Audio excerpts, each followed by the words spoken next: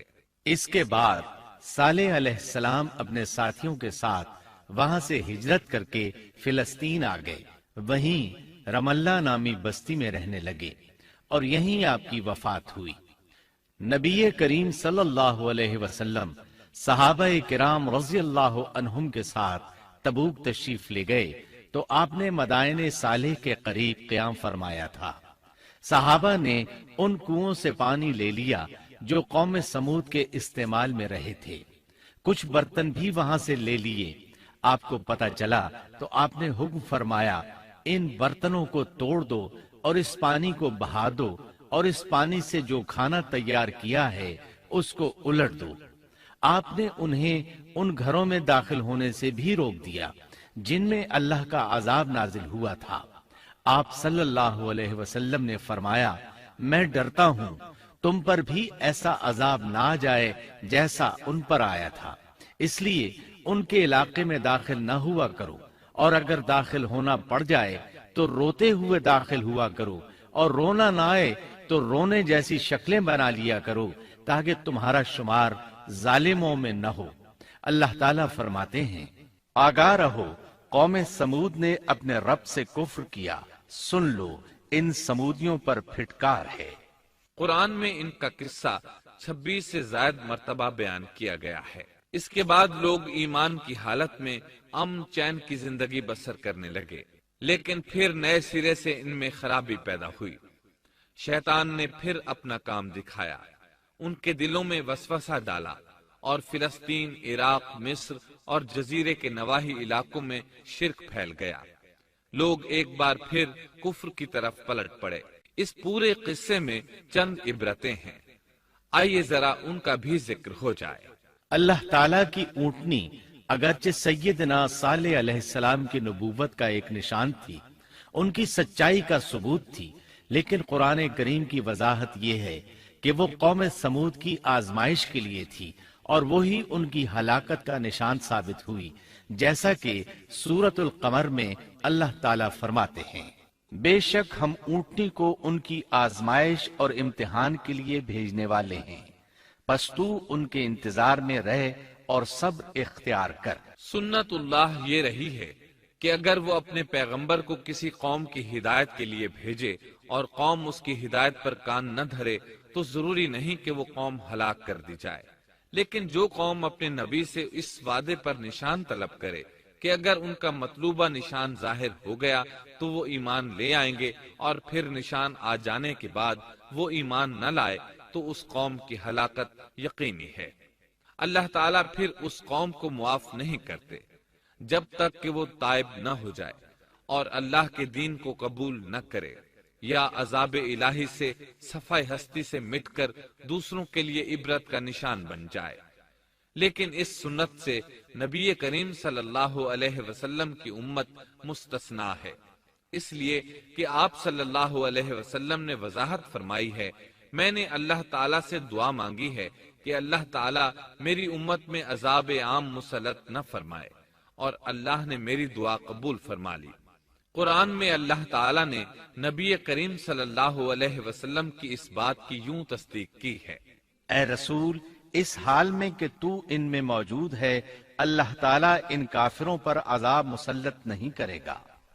اور یہ ایک خطرناک غلطی ہے، نفس کا دھوکہ ہے کہ انسان عیش و عشرت اور دنیاوی جاہ و جلال کو دیکھ کر یہ خیال کر بیٹھے، یہ گمان کر لے کہ جس قوم یا فرد کے پاس یہ سب کچھ موجود ہے وہ ضرور اللہ تعالیٰ کے سائے میں ہے، اور یہ کہ ان کی یہ خوش عیشی اس بات کی علامت ہے کہ اللہ تعالیٰ کی خوشنودی ان کے ساتھ ہے۔